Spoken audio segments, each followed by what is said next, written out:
Dan Lanning is absolutely on fire right now. Here we go. You are Locked On Ducks, your daily podcast on the Oregon Ducks, part of the Locked On Podcast Network, your team every day.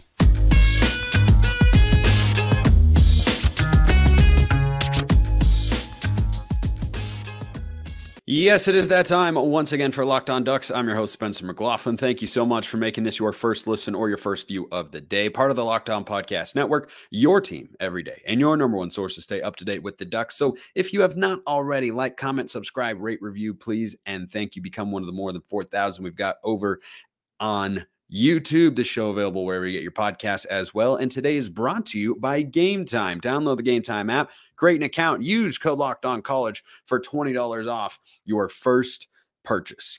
There have been a lot of high moments in Dan Lanning's tenure as Oregon's head coach. This is certainly one of those high points. So Oregon has the big win on Saturday, what I have argued is the biggest win of Dan Lanning's career to date, because it was the best coaching performance he has put on to date. He said it was the most complete performance his team has accomplished so far. I happen to agree with him. And then the news comes out on Monday that 2024 five-star edge Elijah Rushing has verbally committed to the Ducks. Now, Oregon is going to have to continue recruiting this kid. This has long been crystal balled. Nobody has signed on the dotted line. We're well aware of how signing day works. This is a massive flip for the Ducks. He becomes the second five-star of Oregon's 2024 class, 6'6", 251 pounds. He's got comparisons ranging from Eric Armstead to Kayvon Thibodeau. I've kind of heard all that get thrown around. I'll see if I can get Brian on later this week to talk more about, what he brings to the table as a prospect from a recruiting standpoint. Yeah, he brings a lot. Number one player in the state of Arizona. The Ducks now, with Rushing's commitment, along with Aiden Breland, another five-star defensive lineman that Lanning and the Ducks got to commit just before the Washington game. Number 6 class in the country for 2024 on 24/7 Sports. And they're still after several high-profile recruits. Jason Brown, the running back out of Washington. There's a 5-star offensive tackle. There's Jericho Johnson, the 4-star defensive lineman. Still some names that are out there for the Ducks to try and bolster this class, which is approaching the highest rated in school history. So at the moment, the record is 2021, when Oregon's total composite ranking was 287.67. Right now, they're at 277.04, trailing only Alabama. Not bad. Florida State. Florida is in there. Ohio State and Georgia. So a lot of heavy hitters on the recruiting trail. And Oregon has jumped ahead of a lot of heavy hitters with Elijah Rushing getting there. I mean, this is just quite the news week for Dan Lanning and company. Go into Utah and not just win the football game, but dominate 35-6 on the road. Stake your claim as a Pac-12 title and college football playoff, and perhaps even national championship contender. Got to get through the next 4 games in the Pac-12 title game, though, first, before we can start to seriously have that conversation, because there's some tough opponents Oregon's going to play, though Oregon's a very good team. So everything right now is just rolling for Dan Lanning. He's got the on-field results looking awesome. They look better by the week. He's got the recruiting heating up in a big way. And the philosophy that he wants to implement, that he learned it under Kirby Smart at Georgia and Nick Saban at Alabama and everywhere else he's been, that's what he's starting to implement here. Starts with physicality up front and then get a bunch of explosive playmakers. So the rushing commitment is huge. This is someone who a lot of Oregon fans were frustrated, slipped through Oregon's fingertips at the time when he committed to Arizona in June. And at the time, Oregon didn't have a 5-star recruit. Now they've got 2. Going after a third with the offensive tackle, whose name is eluding me right now for some reason. Yeah, I don't know. Maybe it'll come to me. But anyway, Oregon's recruiting efforts look really, really good. Oregon's on-field results look really, really good. The current status of the program, really strong. The future of the program, also looking very strong. I know we've all got questions about quarterback next year. That'll be an off-season discussion. The foundation and the underlying principles of what make a good football team, it's all there. It's all there and coming together the way Lanning wants it to. So we have a lot to get to on today's show. I have about 70 mailbag questions. Why? Because I ask you to send them in, and you do so. If you want to be a Locked On Ducks insider and get priority mailbag access, which will prove fruitful for some people here on today's show. Join the Locked On Ducks subtext community at subtext.com/LockedOnDucks, or link in the description below wherever you listen to or watch this show. So that will come later because we got a bunch to get to. You have a lot of questions. I'll have an answer to all of them as always. Let's get to, though, the individual standouts. I love doing this segment.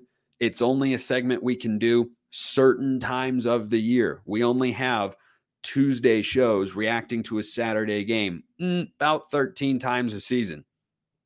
That'd be, what a regular schedule looks like. Hopefully Oregon plays more than that this year. They're certainly capable, but 1 week at a time. Cal's up next. I think Oregon will be just fine. But going back to this game against Utah, what a game it was. Big time W from the Ducks. Complete and utter dominance. 35-6. Ty Thompson got in the game. I did not see that coming. So when I go through the individual standouts, I'm looking for guys that beyond the usual characters caught my eye in one form or fashion, right? Because every week, Bo Nix is playing well. Bucky Irving's great. Troy Franklin is awesome. Brandon Dorlus is a beast. But the other guys who are stepping up that deserve to get shouted out. My number one guy, Tysheem Johnson. You go back and listen to last week's show, I was critical of Tysheem Johnson. I didn't think that the safety production had been tremendous, particularly in the passing game this season.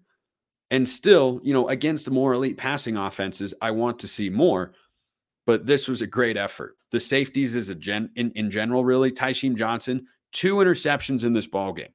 He was tasked on more than one occasion with covering Utah's, newfound do-it-all weapon, Sione Vaki. He didn't do anything in this game. I mean, Utah's offense as a whole didn't do anything in this game. Tysheem Johnson was a reason why. Evan Williams also had a great game. When he comes downhill in a run, Phil, he moves fast. In coverage, I think he's been real solid this year. I think better than his brother Bennett. Not top shelf, but solid. When he gets downhill, he's fast. He's fast. And he might be the best blitzing safety, that Oregon's had since maybe Javon Holland. Javon Holland might be the best safety Oregon's had in the last 15, 20 years, frankly. I've always been very high on him in his Oregon career. But, Evan Williams, when he comes on the blitz, he is ferocious.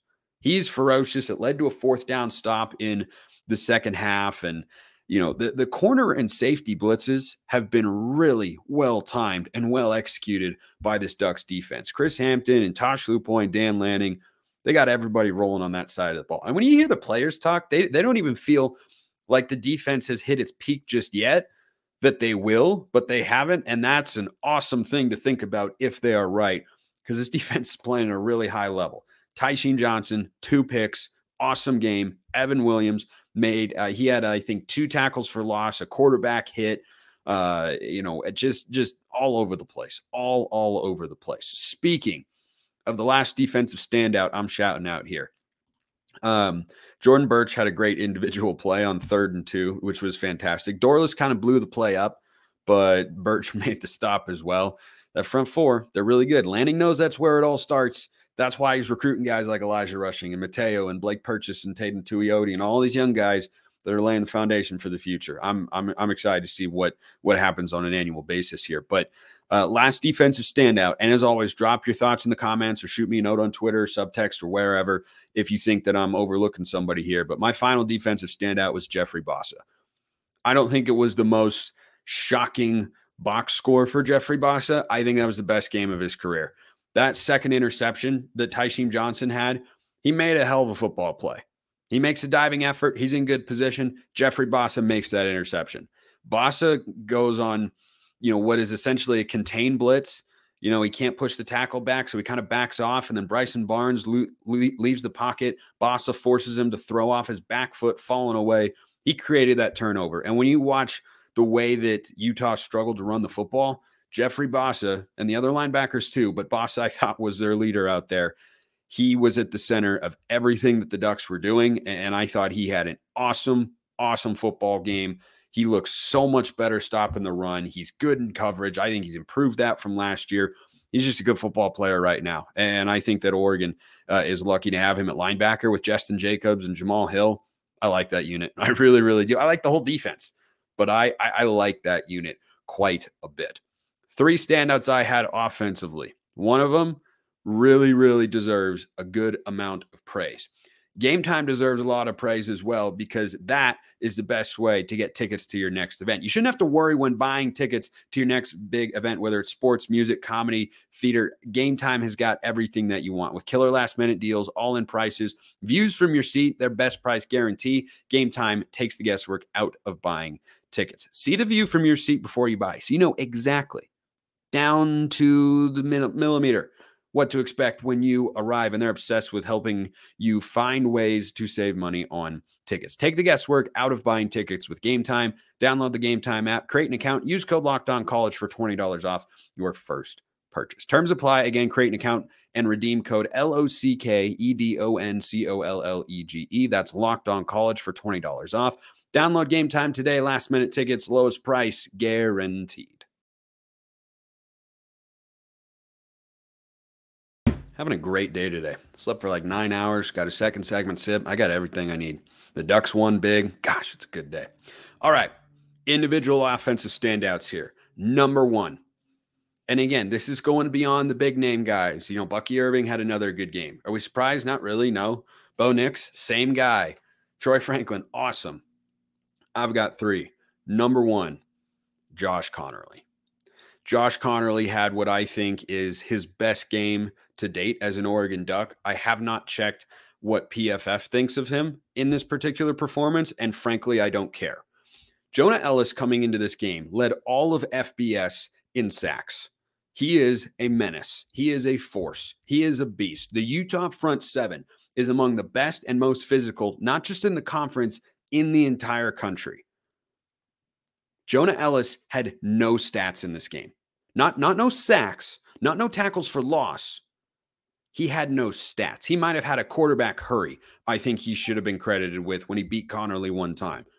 But most often, Jonah Ellis likes lining up at that right defensive end spot, which is over the left tackle. And the Ducks' young true sophomore, Josh Conerly, making his first season starting at left tackle, he did more than hold his own. Bo Nix wasn't sacked. Oregon did not have a negative play. These are crazy good numbers against that Utah team. That doesn't pertain to anything about Cam Rising not being there. That Utah defense is really good. Really, really good. And guess what? They couldn't touch Bo Nix, because that man, Josh Conerly, had his best game to date as a Duck. And he continues on Oregon's successful running plays. Go look at the number of times. And Jackson Powers Johnson, you know, is kind of in that Bo Nix, Bucky Irving, Troy Franklin category, where it's like, yeah, of course he had a great game. He's probably going to be an All-American. Jackson Powers Johnson might be the best center in the country. Troy Franklin, probably going to be a second-team All-American, depending on how many they put on the first team. Gosh almighty, he should be close to the first team. He's been really, really good. Bo Nix, what more do you need to see? Conerly stepped up his game big time here. And when you watch Oregon over the last couple of weeks and the success they're having running the football, over 5 yards a carry against the Utes, it doesn't happen very often, especially not in Rice Eccles. Conerly is just bulldozing people out of the way. He's like a snowplow. He's just, you know, snowplows have that curvature in the, plow on the front of the truck that just kind of carves the snow off to the side. That's what Josh Conerly is. He's just a snowplow. He just goes in there. It's reminiscent of Penei Sewell. I don't think he's quite the pass blocker that Penei was yet. Once he gets there, he'll be an NFL offensive tackle. But in the run blocking department, he's just moving people out of the way. He is turning people whichever way he wants to and just clearing a path for Bucky Irving and Jordan James, who are among the best running back tandems in the country. So Conerly, big shout out. Trayshawn Holden, I like this guy a lot. I like this guy's attitude. I like his energy, like his approach. Absolutely love the way he blocks. Oregon's best receiving corps and best receivers, frankly, over the last 10, 15 years have had great blockers in them. I think Trayshawn Holden, and it's what it kind of should be because he's the biggest receiver that Oregon has, physically, like he's almost a tight end. He's not quite that big, but like he and Kenyon Sadiq, I don't think there's too much of a difference in physical profile. Sadiq is a little bit bigger, but Trayshawn Holden had a couple of awesome blocks, and he's not a guy who's getting a ton of touches, but he's not frustrated, dejected. He's still going out there and doing whatever is asked of him. And then when he does get to touch the football, a lot of his stuff comes around the line of scrimmage. He's just a physical football player. He had that touchdown late. Like, he's not doing a ton of stuff down the field. That's mostly Troy Franklin and Tez Johnson, the tight ends. And guess what? He seems okay with that. And I thought he had an awesome game. He sprung Troy Franklin on a couple of screen passes. He had the touchdown. He's kind of become that gadget guy, the little pop passes and whatnot. I think he does that really well. Like what I'm seeing from him a lot. And then my guy, T-Ferg, Terrence Ferguson. I've been on this hype train since before last season started. And he continues to show week after week, not just with his blocking, but the pass catching. That third down reception that led to an Oregon touchdown, that would have otherwise been a field goal attempt because it was 3rd and 7. He's catching that ball on a corner route, in between a corner and a safety, reaching behind himself and taking a shot, and he's just hauling it in. And then when you watch the running game, T-Ferg, much like Connerly, is just moving people out of the way. Just, excuse me, my running back needs to come through. You need to go over here now. He's a beast. He's an absolute beast. Gosh, I'd love to have him back for next year. I don't know if we will, because I think he's playing at a high level, and I think that he's got real NFL potential because, I see the guys at the tight end position that make it in the NFL, a lot of good players. I think T-Ferg can go toe-to-toe with a lot of them. He's not a Brock Bowers type. I think he is incredibly comparable to the Beavs tight end from last year, Luke Musgrave, who was drafted by the Packers and is, I think, their number 1 tight end. T-Ferg's got the hands, the catch radius, the athleticism. Think about the touchdown he caught against Stanford as well. Guys draped all over him. He holds on to it. Good hands, soft and strong, great athleticism, good blocker, willing blocker. Love what I've seen from him week in and week out. So those are my individual standouts who, go beyond the obvious names and whatnot. Let me know who you think had a great game that deserves a shout out on the show, YouTube comments, Twitter, subtext, however. So speaking of subtext, got a busy subtext mailbag. Who boy. Can I get a pre-subtext sip? Of course I can. You know why? Because it's my show. I'm kidding. It's your show. And I appreciate you all so very, very much. All right. We're just going to roll through 1, 2, 3, 4, 5, 6 questions. Well, 5. 2 of them are tied together. Secondary question. Do you think Dan makes an adjustment in the future, this season or next, to take the ball first on the road to help dictate the crowd? Because I think that's a huge component of how Oregon was able to continually dominate. So Oregon had the ball first in this game against Utah. Take the opening drive, despite the delay of game after the kickoff, and still on the road against that Utah defense, 0-0. They weren't feeling defeated just yet. 6 plays, 75 yards, under 3 minutes. It was surgical. It was such a great game plan. I'm someone who has always leaned towards defer to the second half. And that's something that Dan Lanning has succeeded with over the last couple of years. Because Oregon, remember last year, they were known as a middle 8 team.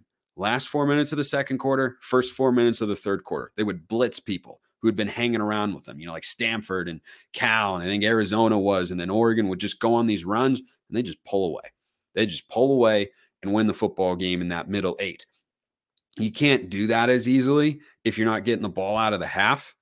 Because really, what Oregon would do is they'd go on like a 21-3 run sometimes, or a 17-0 run where they have the ball, score, then they get a stop with like 3 minutes left in the first half, score right before the half, get it to start the third, go down, score again. And then they were pulling away from people. I think it's a game-by-game basis. I lean towards defer. And here's the thing. Taking the ball first, at the end of the day, I don't think there's any conclusive data about, do you win the game more often if you take the ball first or not? If you're the better football team, you're going to win whether you kick to start or you receive to start. It's not going to end up meaning anything. I think with the way this defense is playing, I expect him to lean towards deferring to the second half to set up that opportunity to kind of go on that little spurt, because the defense is coming out. And in both instances, when they've been on the road against in Pac-12 play against Washington and against Utah, they have come out and set the tone early. And I think that is telling of how improved they are as a unit. I think Lanning's going to trust him. I don't think this is a change that needs to be made. You can go either way. I like the way Stein game plans. I like the way the offense is executing. I like the way the defensive staff is having the kids ready to go. So I can go either way on that one. I do lean 60-40 on, yeah, I'd probably rather still defer. I'd also still prefer to get to the rest of the subtext questions. Oh, wait. Yeah, of course. We're going to do that. Oregon, according to our friends at FanDuel, is a 24-point favorite against Cal this week. Yeah, that's about right. You can score early this NFL season with FanDuel. That's America's #1 sportsbook. Right now, new customers get $150 in bonus bets with any winning $5 money line bet. That's it.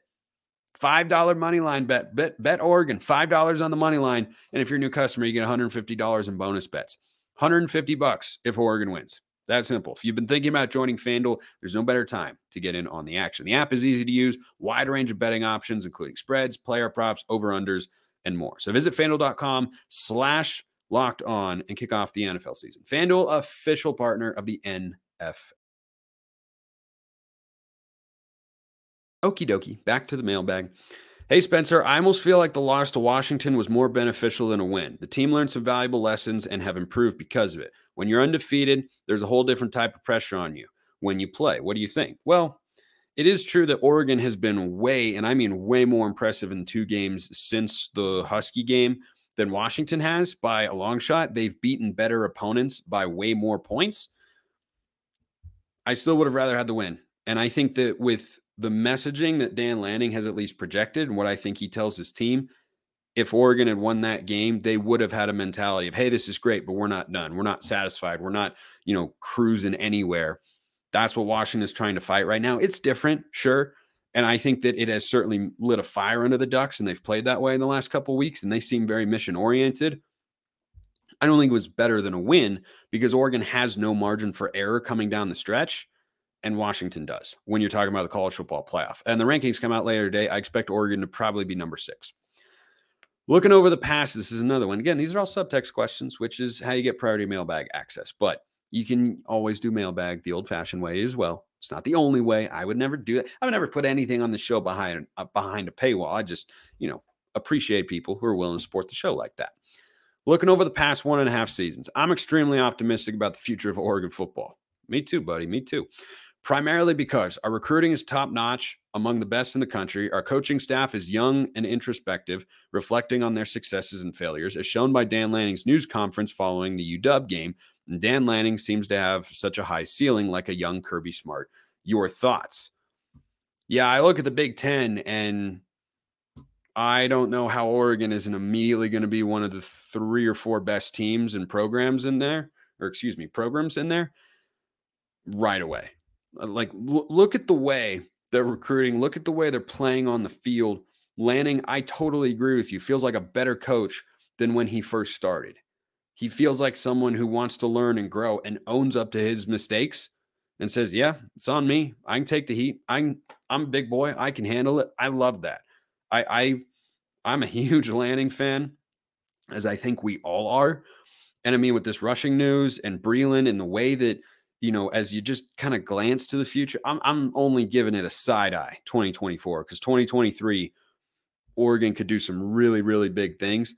But as the Ducks go to the Big Ten, I don't know how a lot of Big Ten teams aren't looking to Oregon and Lanning and going, boy, I don't want to play them every year. I don't want to see them at Autzen. I don't want to see them come to our place. Like the Indianas and the Illinois of the world are probably looking up going, oh, great. We got another Michigan, Ohio State, Penn State in here, which is exactly what they've got. So obviously he learned, as a coordinator under Kirby Smart, and Nick Saban said at one point in time he's ready to hire him, and then Kirby did. Now Oregon's got him, of course, which I'm really happy about.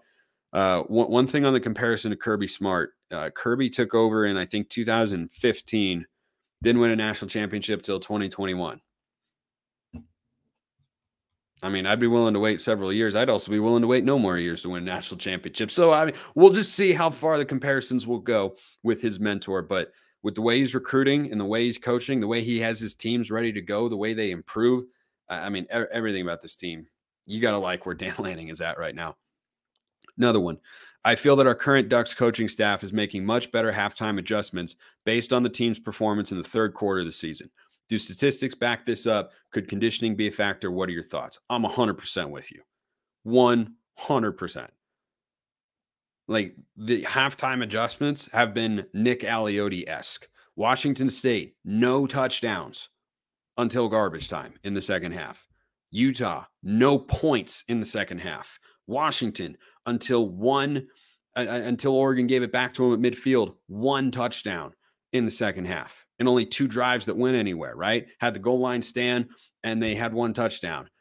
I think the adjustments schematically have been there, and the talent is at a higher level than last season, and that's why we're seeing better results. I have just complete faith and confidence in this staff's ability to put together a good game plan and then adjust and tweak it within the game, and they've shown that all season long.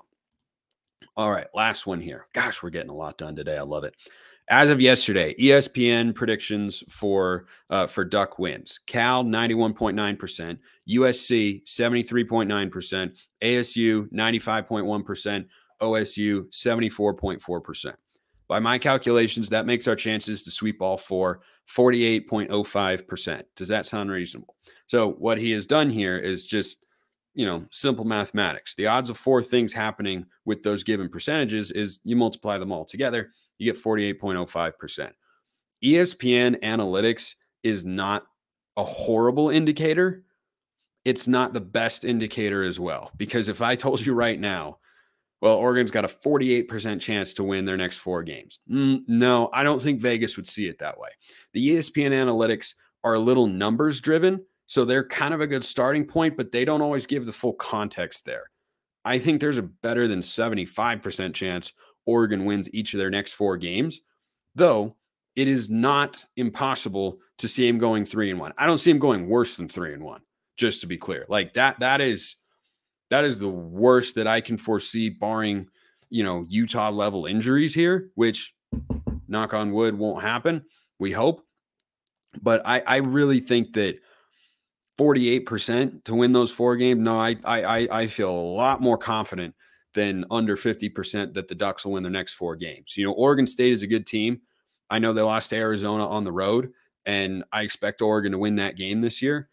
Between Oregon State and USC, I don't think Cal and ASU have the rosters to match up with the Ducks.